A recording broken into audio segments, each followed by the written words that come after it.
Rani hidup seolah jadi ratu, padahal suaminya Bima nyaris hancur menanggung gaya hidupnya yang berlebihan. Dari luar rumah mereka tampak bahagia, tapi di dalamnya penuh kebohongan, utang, dan amarah yang siap meledak kapan saja. Inilah kisah rumah tangga yang nyaris runtuh karena ambisi dan gengsi. Mari kita bahas. Rani lahir di keluarga miskin di pinggiran kota. Sejak kecil, ia terbiasa hidup pas-pasan. Ayahnya buruh serabutan, ibunya jualan sayur keliling. Hidup serba kekurangan membuat Rani tumbuh dengan tekad kuat untuk tidak hidup miskin selamanya.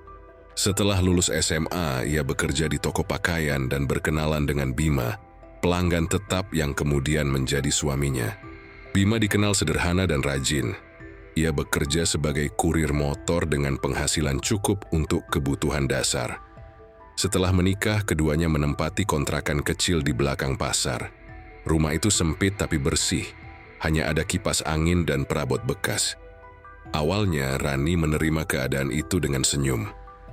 "Yang penting kita bareng, Mas," katanya saat pertama kali menata rumah. Kehidupan mereka berjalan damai selama beberapa bulan. Bima berangkat kerja pagi, pulang sore, membawa uang hasil lembur. Rani membantu ekonomi rumah tangga dengan menjahit pakaian tetangga. Namun sejak pindah ke kota, Rani mulai merasa berbeda. Melihat lingkungan baru dengan rumah modern dan barang mewah membuat pikirannya berubah perlahan. Saat berkunjung ke rumah tetangga, Rani mulai membandingkan hidupnya. Ia kagum pada rumah yang memiliki pendingin ruangan dan perabot modern. Pulang ke kontrakan, ia gelisah melihat kipas angin tua di sudut ruangan.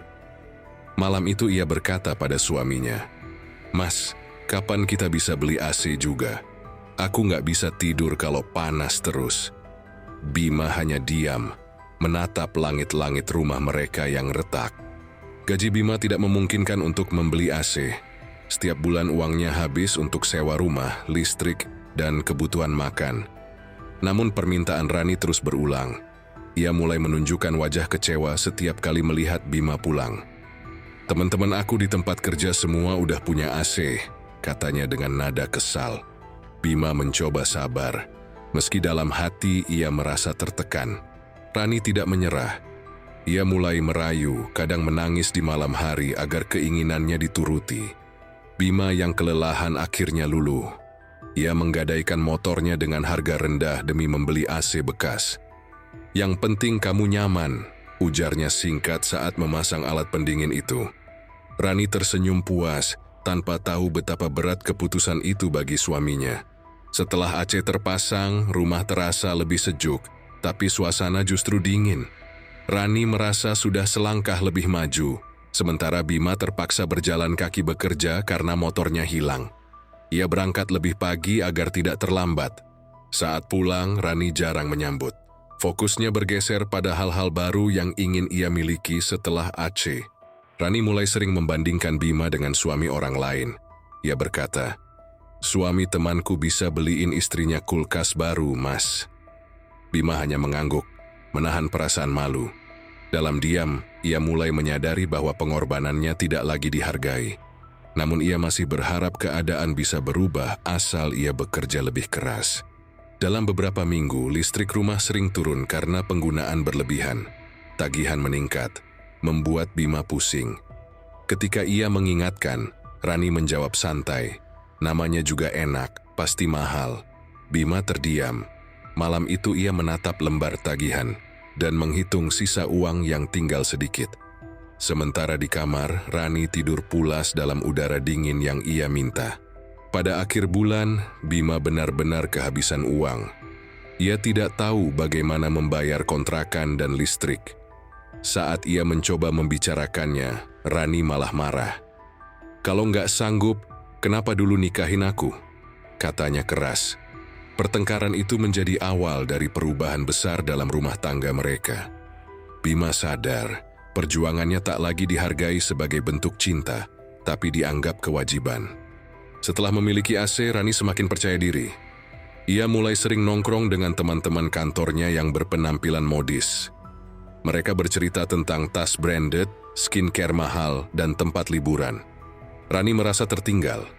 Saat melihat media sosial, keinginannya makin besar. Ia mulai berpikir, aku juga harus tampil seperti mereka, biar nggak kelihatan miskin. Setiap kali gajian, Rani langsung ke mall membeli barang yang tak ia butuhkan. Awalnya kecil, seperti lipstik dan parfum, lalu meningkat ke tas mewah dan sepatu mahal. Bima melihat perubahan itu dengan cemas. "Ra, uangnya nggak disimpan sedikit buat tabungan?" tanyanya. Rani menjawab singkat, "Aku kerja keras tiap hari, wajar dong kalau pengen nikmatin hasilnya."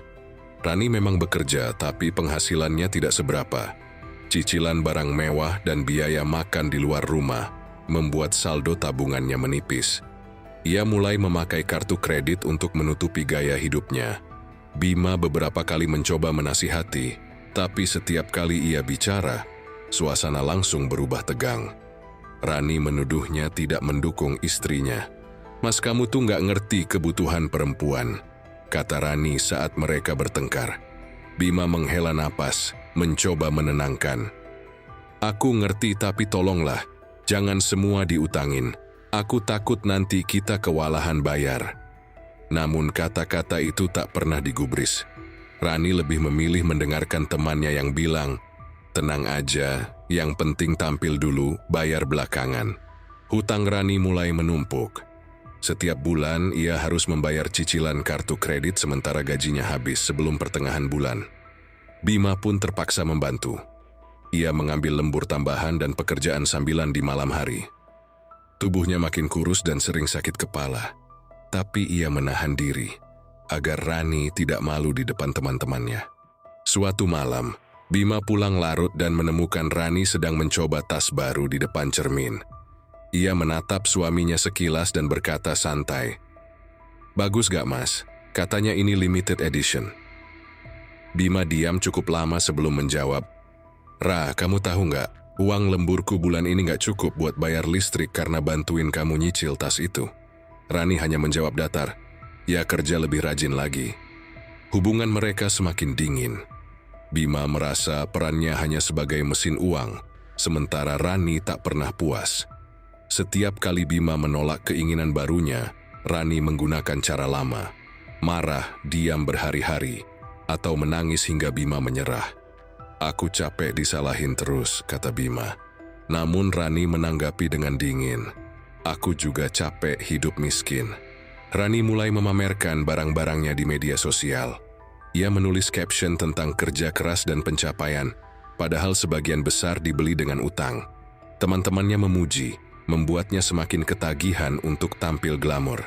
Di balik layar, Bima menanggung beban finansial yang makin berat. Ia mulai kehilangan semangat kerja, tapi tetap bertahan demi menjaga rumah tangga. Tagihan demi tagihan datang silih berganti. Rani sering panik, lalu menyalahkan Bima karena tidak cukup kaya. "Kalau aja kamu punya karier bagus, aku nggak perlu kayak gini," ucapnya dalam satu pertengkaran besar. Bima menatap kosong ke arah tembok. Dalam hati ia tahu, bukan kemiskinan yang membuat rumah tangga mereka rapuh, tapi keserakahan. Pada akhir bulan, Bima terpaksa meminjam uang dari temannya untuk menutup tagihan. Ia merasa harga dirinya hilang. Di sisi lain, Rani masih sibuk mengatur pencitraan hidup bahagianya di media sosial. Tidak ada yang tahu bahwa di balik foto-foto penuh senyum, ada rumah yang makin dingin dan dua orang yang saling menjauh setiap harinya. Seiring waktu, rumah kontrakan yang dulu terasa hangat, kini berubah menjadi tempat yang menyesakkan. Bima jarang bicara, sementara Rani lebih sering memandang ponsel daripada menatap suaminya. Ketegangan kecil mudah meledak. Bahkan hal sepele seperti telat membuang sampah bisa menjadi alasan untuk bertengkar panjang di malam hari. Bima pulang larut setiap hari, berharap bisa menambah penghasilan dari lembur. Namun bukannya disambut, ia justru dimarahi. "Kamu pikir aku pelihara kamu buat apa kalau cuma pulang malam terus?" kata Rani dengan nada tinggi. Bima menahan emosi. "Aku kerja buat kamu juga, Rah," jawabnya pelan. Tapi kalimat itu hanya menambah amarah di wajah istrinya. Pertengkaran makin sering terjadi. Rani merasa Bima tak lagi mampu memenuhi kebutuhannya. Sementara Bima merasa lelah dijadikan kambing hitam. Suatu malam, suara mereka terdengar sampai keluar rumah. Tetangga mulai berbisik, menandai bahwa rumah tangga itu tidak sebaik yang tampak di media sosial milik Rani. Rani mulai menggunakan kata-kata tajam yang melukai. "Andai aku nggak nikah sama kamu, mungkin hidupku udah enak sekarang," katanya dalam satu pertengkaran. Kalimat itu menghancurkan harga diri Bima. Ia menatap istrinya lama, tapi tak sanggup membalas. Setelah itu, ia keluar rumah tanpa sepatah kata pun. Rani hanya diam, merasa menang dalam perdebatan kosong. Bima tidur di teras malam itu, ditemani udara dingin dan pikiran kacau. Ia memikirkan bagaimana perjuangannya selama ini justru dibalas hinaan. Di dalam rumah, Rani tetap menonton televisi sambil memainkan ponselnya. Tidak ada rasa bersalah, hanya rasa puas karena berhasil melampiaskan emosi yang ia pendam. Keesokan paginya, suasana tetap tegang. Rani bersikap seolah tidak terjadi apa-apa. Ia meminta uang belanja dengan nada datar. Bima menyerahkan lembaran terakhir di dompetnya tanpa komentar. "Cuma segini?" tanya Rani dengan nada kecewa. Bima menjawab singkat, "Cuma itu yang tersisa." Tidak ada pembicaraan lebih lanjut, hanya keheningan yang makin menusuk. Hari-hari berikutnya, komunikasi mereka semakin hancur. Rani berbicara hanya saat butuh uang, sementara Bima berbicara hanya saat diperlukan. Makan malam berlangsung dalam diam tanpa sapaan. AC di kamar terus menyala sepanjang malam, tapi suasana justru terasa dingin secara emosional. Tidak ada lagi tawa, hanya kebiasaan yang dipertahankan tanpa makna. Suatu malam Bima pulang membawa kabar buruk. Ia diingatkan oleh atasannya karena performanya menurun. "Aku nggak bisa fokus kerja, Rah," katanya pelan. Tapi Rani tidak peduli. "Itu urusan kamu, Mas. Jangan bawa masalah kantor ke rumah." Bima hanya menunduk. Kalimat itu cukup membuatnya sadar, rumah bukan lagi tempat untuk beristirahat, melainkan sumber tekanan baru. Ketegangan mencapai puncak ketika listrik hampir diputus karena tunggakan. Bima memohon pengertian, tapi Rani malah menuduhnya boros. "Gajimu kemana aja sih? Aku capek hidup kayak gini," teriaknya. Bima hanya diam, menatap kabel AC yang tetap menyala. Dalam hati ia berpikir, benda yang dulu ia beli demi kebahagiaan istrinya kini justru menjadi simbol kehancuran. Malam itu Bima menulis di buku catatannya, sesuatu yang belum pernah ia lakukan sebelumnya. Ia menulis pengeluaran rumah, jumlah utang, dan satu kalimat pendek di bawahnya. "Aku sudah tidak tahu lagi apa artinya rumah." Sementara di kamar, Rani tidur dengan wajah tenang di bawah udara dingin, tanpa menyadari bahwa cinta suaminya perlahan mati bersama rasa sabarnya. Beberapa minggu setelah pertengkaran terakhir, Bima menerima surat pemutusan kerja. Ia dipecat karena ketahuan mengantuk saat mengemudi truk pengiriman. Kelelahan akibat lembur berlebihan membuatnya kehilangan fokus. Ia pulang membawa kabar buruk dengan langkah gontai. Di tangannya, hanya ada amplop berisi uang pesangon kecil dan surat resmi dari perusahaan. Di rumah, Rani sedang bersiap pergi ke salon. Saat Bima memberitahu kabar pemecatan, Rani terdiam sejenak lalu meletakkan tasnya. "Kamu dipecat, jadi sekarang siapa yang bakal bayar listrik dan cicilan?" Suaranya naik. Bima menjawab lirih, "Aku masih bisa cari kerja lain, Ra, tapi butuh waktu." Rani menatap sinis. "Waktu nggak bisa bayar tagihan, Mas." Sejak hari itu, suasana rumah makin tegang. Bima mencoba mencari pekerjaan baru ke berbagai tempat, namun hasilnya nihil. Rani semakin tidak sabar. Setiap kali melihat Bima di rumah, ia langsung menuduhnya malas. "Orang lain bisa kerja apa aja, kenapa kamu nggak?" Bima hanya menjawab singkat, "Aku udah coba tapi belum rezeki." Jawaban itu justru memancing pertengkaran baru. Bima mulai melakukan pekerjaan kecil seperti mengantar paket dan memperbaiki motor tetangga, tapi hasilnya tak seberapa. Rani tak peduli. Ia tetap ingin hidup seperti sebelumnya. "Aku malu, Mas. Teman-temanku semua istrinya orang sukses. Cuma aku yang harus hemat begini. Bima menatapnya datar. Kita nggak miskin, Rah. Kita cuma sedang berjuang. Tapi Rani tak mau mendengar. Suatu malam mereka bertengkar hebat. Rani menuduh Bima tak ambisius dan tidak punya masa depan. Kamu tuh nggak bisa diandalkan. Aku capek hidup kayak gini terus, teriaknya. Bima yang biasanya diam, kali ini membanting piring ke lantai. Aku kerja siang malam buat kamu, Ra, tapi kamu nggak pernah lihat. Suara pecahan piring mengakhiri percakapan malam itu. Setelah kejadian itu, Rani menangis. Namun bukan karena menyesal, melainkan karena takut kehilangan kenyamanan. Keesokan paginya ia bersikap seolah tidak terjadi apa-apa. Ia tetap pergi ke kantor dengan pakaian rapi dan parfum mahal. Sementara Bima duduk di depan rumah, menatap motornya yang rusak dan berpikir bagaimana cara memulai lagi dari awal. Hari-hari berikutnya, Rani semakin jarang berbicara dengan Bima. Ia lebih sering sibuk dengan ponselnya, mencari promo belanja online. Bima tak lagi mencoba menegur. Ia tahu setiap kata hanya akan menjadi bahan perdebatan. Di rumah itu, komunikasi berubah menjadi transaksi. Uang belanja, tagihan, dan keluhan. Tak ada lagi sapaan atau perhatian sederhana. Suatu sore Bima memberanikan diri berbicara. Ra, kalau keadaan begini terus, aku takut kita nggak bisa lanjut, katanya tenang. Rani menatapnya tajam. Kalau kamu nggak sanggup, ya bilang aja. Aku bisa balik ke rumah orang tuaku. Kalimat itu membuat Bima terdiam lama. Ia sadar, bagi Rani pernikahan bukan lagi soal kebersamaan tapi kenyamanan materi. Beberapa hari kemudian, Rani benar-benar berkemas. Namun sebelum pergi, ia memeriksa isi rekening bersama dan terkejut melihat saldo tinggal sedikit. Ia menatap Bima dan bertanya, "Uangnya kemana semua?" Bima menjawab pelan, "Buat bayar listrik dan utang kamu." Rani hanya mendengus lalu pergi tanpa berpamitan. Suara langkahnya terdengar berat tapi yakin. Malam itu Bima duduk sendirian di ruang tamu. Rumah terasa lebih tenang tapi kosong. Ia memandangi foto pernikahan mereka yang mulai pudar.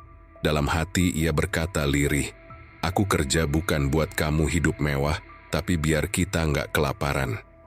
Kalimat itu menggema dalam kesunyian. Ia akhirnya sadar, perjuangan tanpa penghargaan hanya menyisakan kelelahan dan luka yang dalam. 2 minggu setelah Rani pergi, Bima masih mencoba menata hidupnya. Ia bekerja serabutan, memperbaiki sepeda motor, dan membantu warung tetangga. Namun beban mentalnya semakin berat.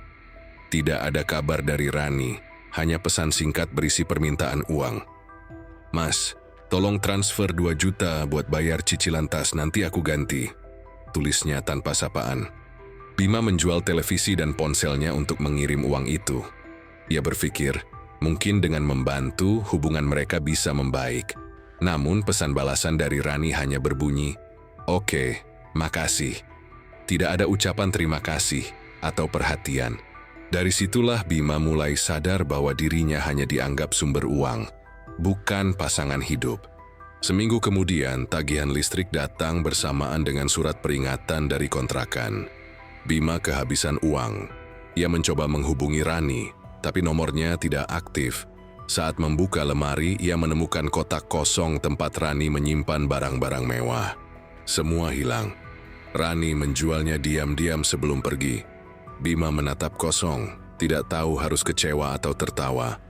Malam itu Bima memutuskan menulis surat di atas meja makan. Isinya bukan kemarahan, tapi pengakuan. Ia menulis bahwa ia sudah lelah berjuang sendirian. Ia menulis, "Aku ingin berhenti merasa gagal." Setelah selesai, ia menyiapkan makan malam sederhana, nasi, telur, dan sambal. Lalu ia menaruh surat itu di samping piring Rani yang sudah lama kosong. Keesokan paginya, Rani pulang tanpa kabar. Ia tampak senang membawa paket besar dari kurir, sebuah tas branded yang ia pesan menggunakan kartu kredit atas nama Bima. Ia tidak menyadari suasana rumah yang hening. Ia hanya berkata, "Mas, aku belanja dikit ya, nanti aku bayar." Tak ada jawaban. Ia mengira suaminya sedang tidur di kamar. Setelah meletakkan tas barunya, Rani berjalan ke ruang tamu dan menemukan meja makan tertata rapi. Ada 2 piring, 1 diisi makanan, 1 lagi kosong. Di sampingnya, selembar kertas. Ia membaca perlahan, lalu tubuhnya gemetar. Kalimat terakhir di surat itu berbunyi, "Aku sudah tidak kuat, tapi semoga kamu bahagia dengan hidup yang kamu mau." Saat Rani mendongak, ia melihat pintu kamar sedikit terbuka. Di dalamnya, Bima tergantung dengan tali di leher. Pemandangan itu membuatnya terjatuh, tak sanggup berteriak. AC di kamar masih menyala, meniup udara dingin ke seluruh ruangan, seolah mengolok-oloknya. Rani memegangi kepala, menangis tanpa suara, sementara surat itu terjatuh dari tangannya. Polisi datang setelah tetangga melapor. Mereka menemukan surat, piring makan, dan tanda-tanda bahwa Bima telah mempersiapkan semuanya dengan tenang. Tidak ada catatan kemarahan, hanya rasa putus asa. Salah satu petugas berkata lirih, "Dia bukan bunuh diri karena miskin, tapi karena kehilangan makna hidup." Rani hanya bisa menangis, menolak kenyataan yang baru terjadi. Beberapa hari setelah pemakaman, Rani duduk di ruang tamu yang kini sunyi. Barang-barang mewahnya masih berserakan, tapi tidak lagi tampak indah. Setiap benda mengingatkannya pada keputusan yang salah. Ia memegang surat terakhir itu sambil berulang kali membaca kalimat yang sama. "Aku gagal bikin kamu bahagia." Air matanya jatuh tanpa henti. Sejak hari itu, Rani berhenti aktif di media sosial. Ia menjual semua barang mewahnya dan pindah dari kontrakan itu. Namun setiap malam, suara AC yang dulu ia minta masih terngiang di kepalanya. Ia sadar, yang mati bukan hanya suaminya, tapi juga hati dan moralnya sendiri. Gaya hidup yang dulu ia banggakan kini menjadi penyesalan paling panjang dalam hidupnya.